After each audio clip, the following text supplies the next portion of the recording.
नमस्कार, आप देख रहे हैं उत्तराखंड का नंबर 1 डिजिटल चैनल पहाड़ टीवी। आपके साथ में हूं बबीता रियाल। रुक करते हैं खबरों का, लेकिन उससे पहले एक नजर आज की हेडलाइंस पर। पीएम मोदी के केदारनाथ दौरे को लेकर तैयारियों में जुटा देवस्थानम बोर्ड। नैनीताल डीएम ने किया आपदा प्रभावित क्षेत्रों का दौरा। रुड़की गंग नहर कोतवाली पुलिस को मिली बड़ी सफलता। पुलिस ने स्मैक के साथ 3 तस्करों को किया गिरफ्तार। गुजरात से आए पर्यटकों का रुपए से भरा बैग हुआ गुम। नैनीताल पुलिस ने खोज कर लौटाया तो पर्यटकों ने की जमकर तारीफ। 5 नवंबर को प्रधानमंत्री नरेंद्र मोदी का केदारनाथ दौरा प्रस्तावित है, जिसको देखते हुए न सिर्फ शासन प्रशासन स्तर पर तैयारियां की जा रही है, बल्कि देवस्थानम बोर्ड ने भी अपने स्तर से तैयारियां शुरू कर दी है। देवस्थानम बोर्ड के मीडिया प्रभारी डॉक्टर हरीश गौड ने बताया कि पीएम नरेंद्र मोदी के केदारनाथ धाम दर्शन के संभावित कार्यक्रम को देखते हुए देवस्थानम बोर्ड भी अपने स्तर से तैयारियों में जुट गया है। मंदिर के सौंदर्यीकरण, साज सज्जा, दर्शन व्यवस्था आदि व्यवस्थाओं पर कार्य चल रहा है। कल मुख्यमंत्री पुष्कर सिंह धामी ने खटीमा में विभिन्न कार्यों का स्तरीय निरीक्षण कर संबंधित अधिकारियों के साथ समीक्षा बैठक की। उन्होंने अधिकारियों को विकास कार्यों में गुणवत्ता, पारदर्शिता और कार्यों का समय पर पूर्ण होना सुनिश्चित करने के निर्देश दिए। मुख्यमंत्री धामी ने अधिशासी अभियंता लोक निर्माण विभाग को सड़कों को गड्ढा मुक्त करने के लिए पैच वर्क शीघ्र पूर्ण करने और जिन मार्गों का एस्टीमेट नहीं बना है उनका तत्काल एस्टीमेट बनाकर शासन को प्रस्तुत करने के निर्देश दिए। सतपुली में आयोजित बहुउद्देश्यीय शिविर लगवाया गया था, जिसका आयोजन पर्यटन मंत्री सतपाल महाराज द्वारा करवाया गया, जिसमें आंदोलनकारी महिपाल सिंह भी लालटेन लेकर पहुंचे, जहां उनकी भी समस्याएं सुनी गई, लेकिन अभी तक कोई भी निस्तारण नहीं हो पाया है। उनकी समस्या को पहाड़ टीवी पहले भी दिखा चुका है। महिपाल सिंह का गांव पौड़ी विधानसभा के कलजीखाल ब्लॉक में रोतेला गांव है, जिसके रोतेला सेंड पर किन्हीं बाहरी लोगों द्वारा जबरन गांव वासियों की भूमि पर कब्जा किया गया है और हजारों की संख्या में बिना परमिशन के पेड़ काटे गए हैं। ये सब अंधी सरकारें गरीबों की नहीं सुनती। हमारे उत्तराखंड के अंदर सारी संस्कृति खत्म कर दी और भूमाफियाओं को मनमानी रेट से जमीन दे रहे हैं। जो सिंचित और असिंचित में बहुत जमीन आसमान का फर्क है और बेवकूफ़ बना के जा रहे हैं उत्तराखंड की जनता को। और ये बार बार डीएम साहब के पास 3 एप्लीकेशनें दे चुका हूँ, उस पर कोई कार्रवाई नहीं हुई। इसलिए उनको दिखाने के लिए नरेंद्र मोदी जी की सरकार के लिए, कैबिनेट के लिए और ये उत्तराखंड सरकार के लिए 2 सरकारें हैं और कह रहे काम 0 पॉइंट पे। समस्या थी, जिन समस्या को लेकर आप कुछ अभी कुछ नहीं बोला, इस वक्त अमल करेंगे। तो अमल जब डीएम साहब को मैंने यही बोला कि या तो आपके पीए का काम है जो आपको सूचना नहीं देते, या आपके विभागीय स्तर की कमी है। सारा पौड़ी तहसील में सारी तहसील रुपए के बल पे काम कर रही है। भूमाफियाओं ने पटवारी को गाड़ी दे रखी है, कानूनगो को गाड़ी दे रखी है, उनके बल पे सारा काम हो रहा है और गरीब जनता का कोई सुनाई नहीं हो रही। यहाँ से पौड़ी जा रहे हैं, पौड़ी बुलाते हैं, वहाँ बात नहीं करते। तो अभी आप यहाँ पे आए थे जनता दरबार में, क्या बोला है, क्या निशान हुआ? कुछ नहीं हुआ। अभी सिर्फ ये बोला कि हम इस पर जरूर अमल करेंगे, इस पर तुरंत कार्रवाई करेंगे। पहाड़ों में आपदा के चलते गांव के गांव आपदा से प्रभावित हुए हैं। सबसे ज्यादा नैनीताल जिले के गांव प्रभावित हुए हैं। हर गांव में कोई ना कोई परिवार ऐसा है जिसके घर में चूल्हा न जलने तक की नौबत आ गई है।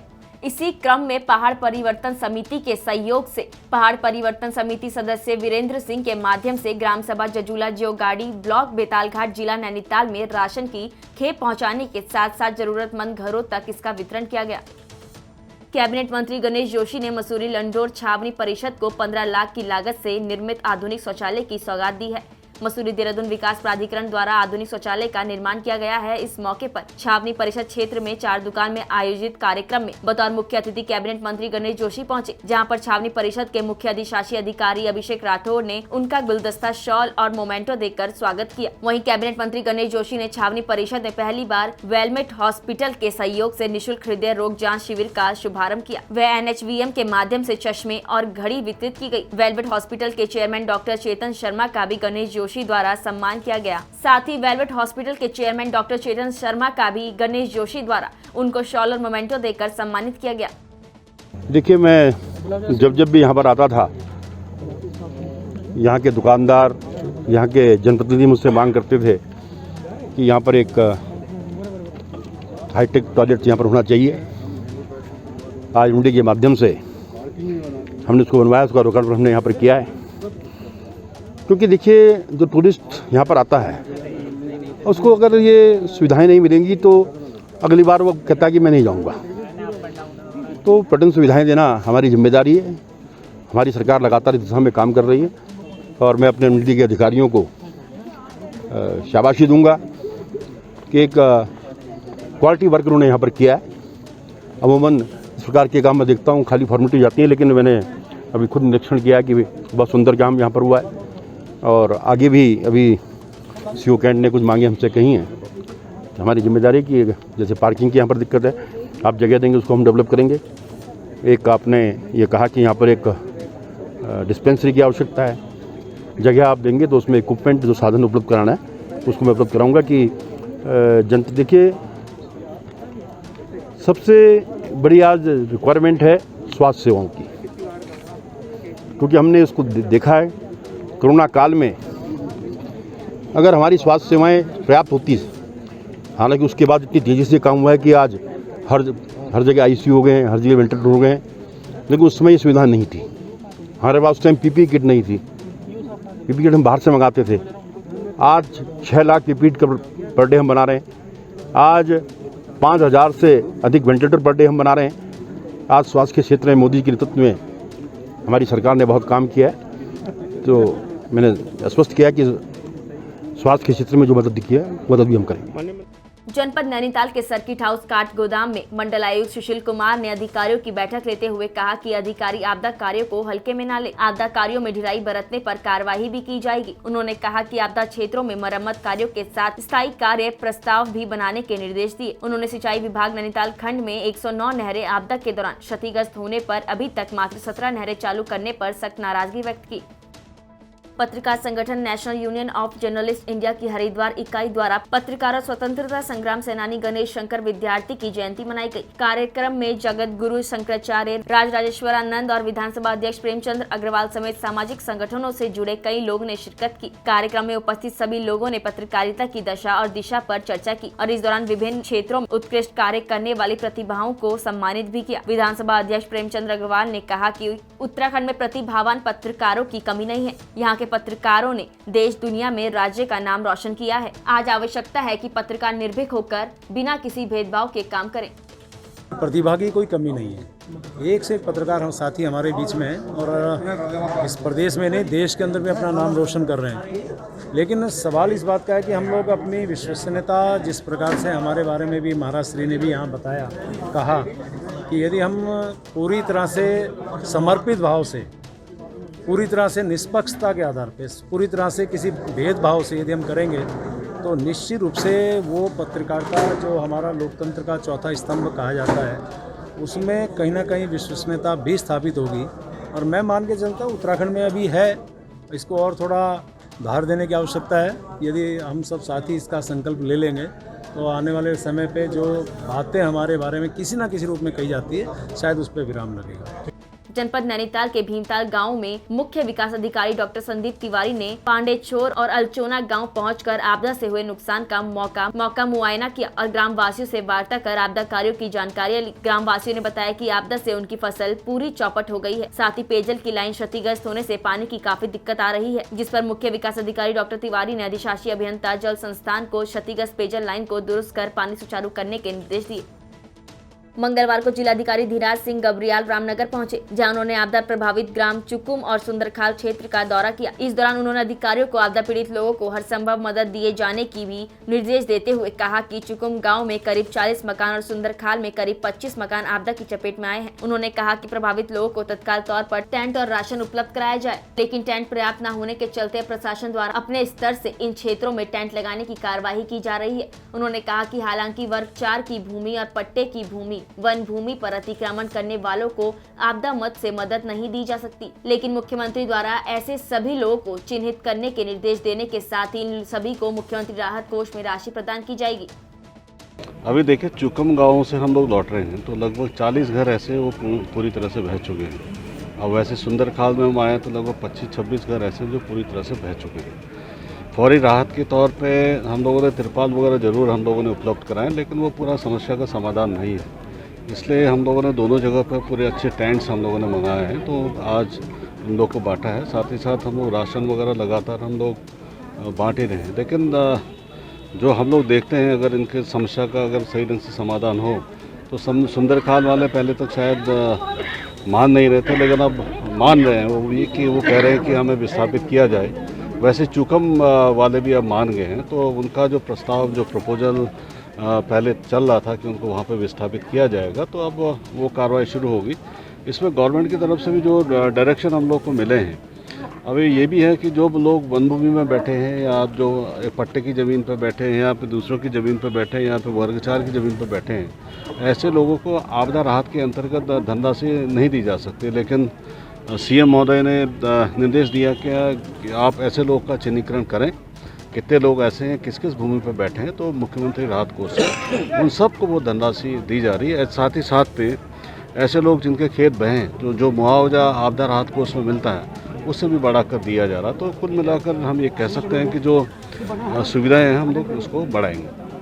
एसडीआरएफ वाहिनी जोली ग्रांट में स्तन कैंसर जागरूकता कैंप लगा। स्तन कैंसर महिलाओं में सबसे ज्यादा होने वाला कैंसर है। महिलाओं के समस्त कैंसरों में से 1/3 इसी के मामले होते हैं। भारत में हर दूसरी महिला में स्तन कैंसर का पता चलता है। लगभग 50% मामले 25 से 50 की उम्र वाले लोगों में सामने आते हैं। भारत में स्तन कैंसर होने पर जीवित रहने की दर कम है, क्योंकि इसका पता देर से चलता है। स्तन कैंसर के बढ़ती दर को कम करने के लिए महिलाओं को स्तन कैंसर के संबंध में जागरूक करना आवश्यक है।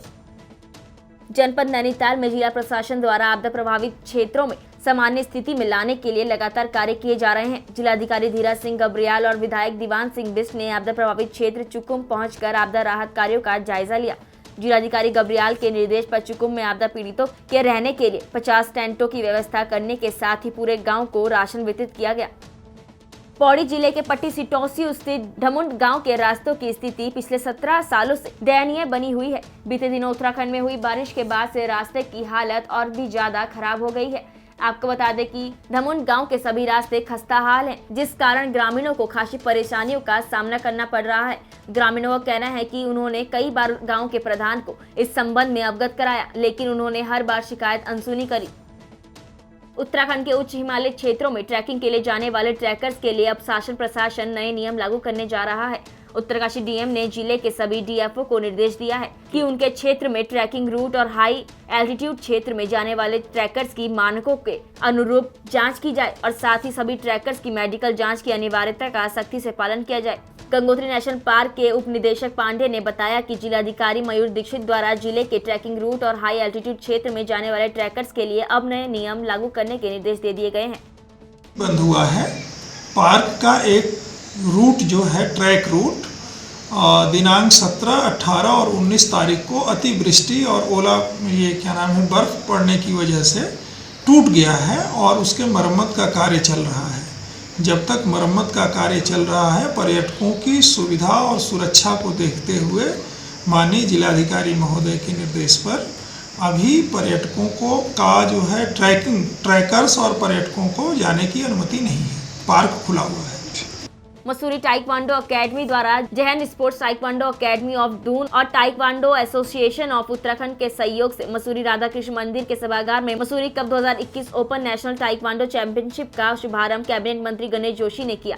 इस मौके पर देश भर से करीब 300 खिलाड़ी चैंपियनशिप में प्रतिभाग कर रहे हैं। उपाध्यक्ष अजय हांडा ने बताया कि 2 साल कोरोना में प्रतियोगिता का आयोजन नहीं किया जा रहा था, जिससे कि खिलाड़ी काफी मायूस थे। ऐसे में मसूरी टाइक्वांडो अकेडमी और अन्य अकेडमी के सहयोग से मसूरी में टाइक्वांडो नेशनल प्रतियोगिता का आयोजन किया जा रहा है, जिससे देश के विभिन्न प्रदेशों से 300 से ज्यादा खिलाड़ी प्रतिभाग कर रहे हैं।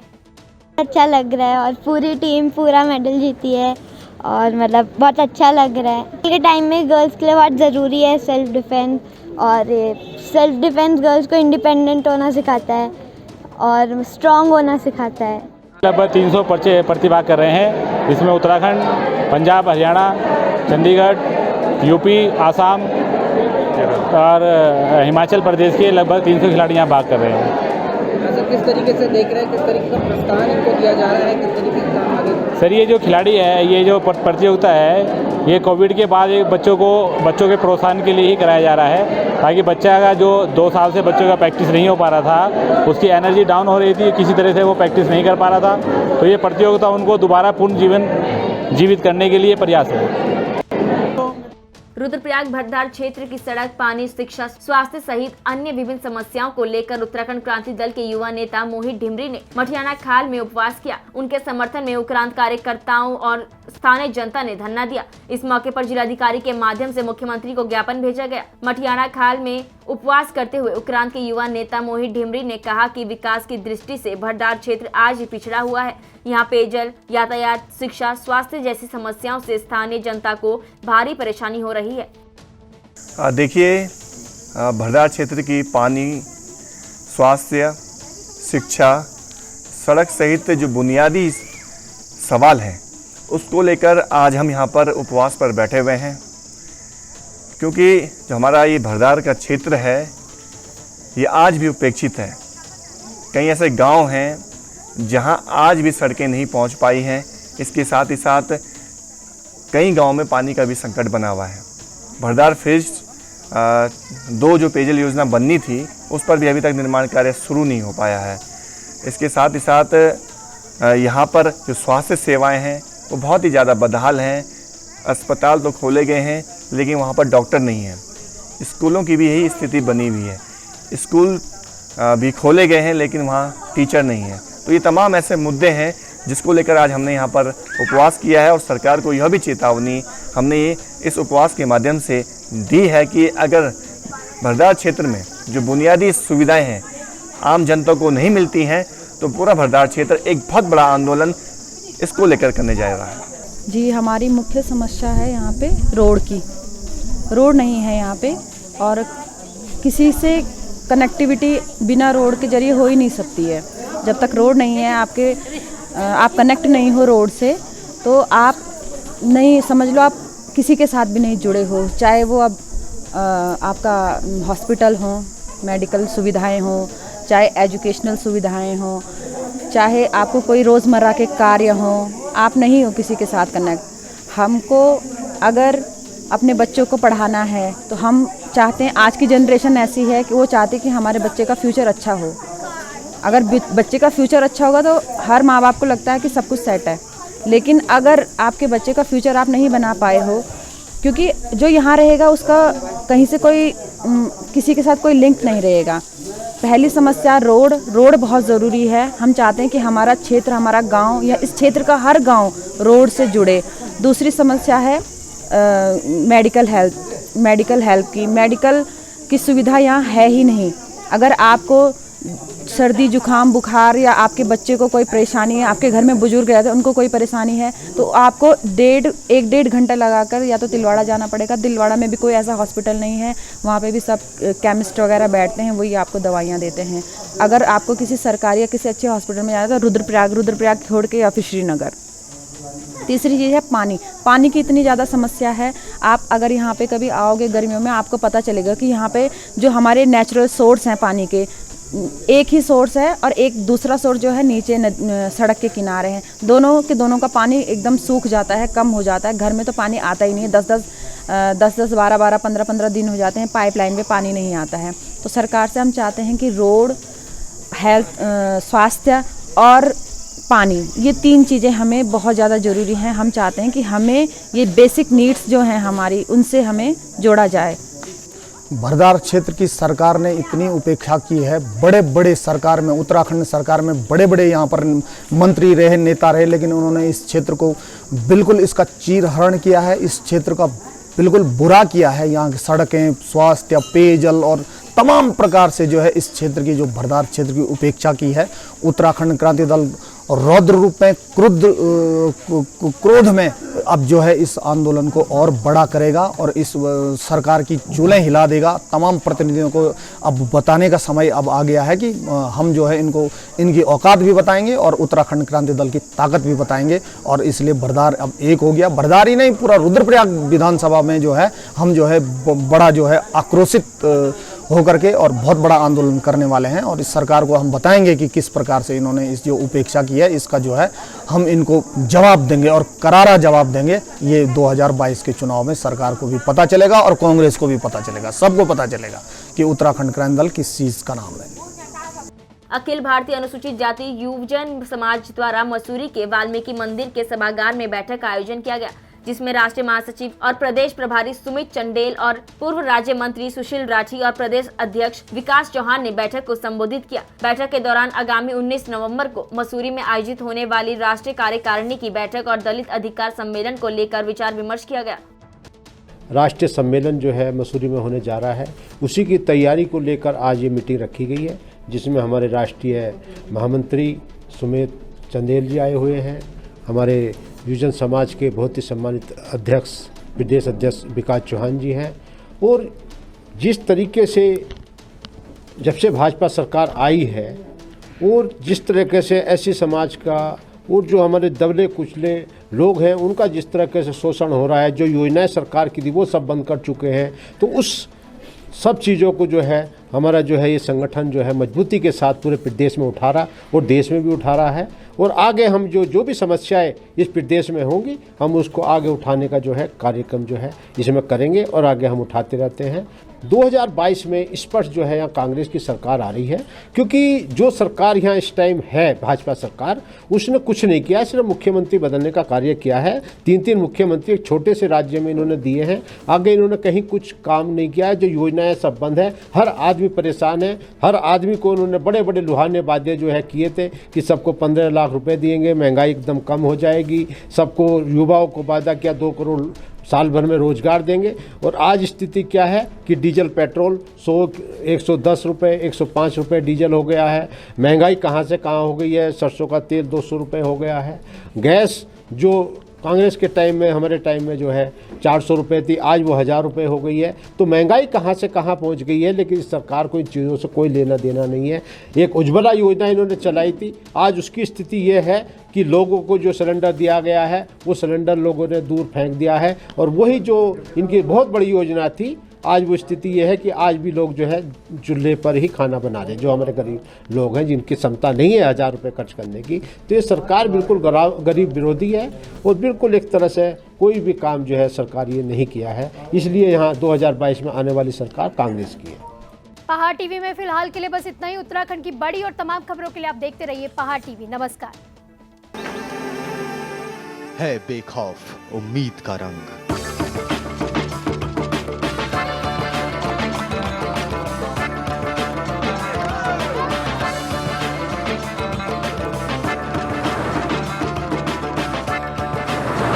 है आस्था भी।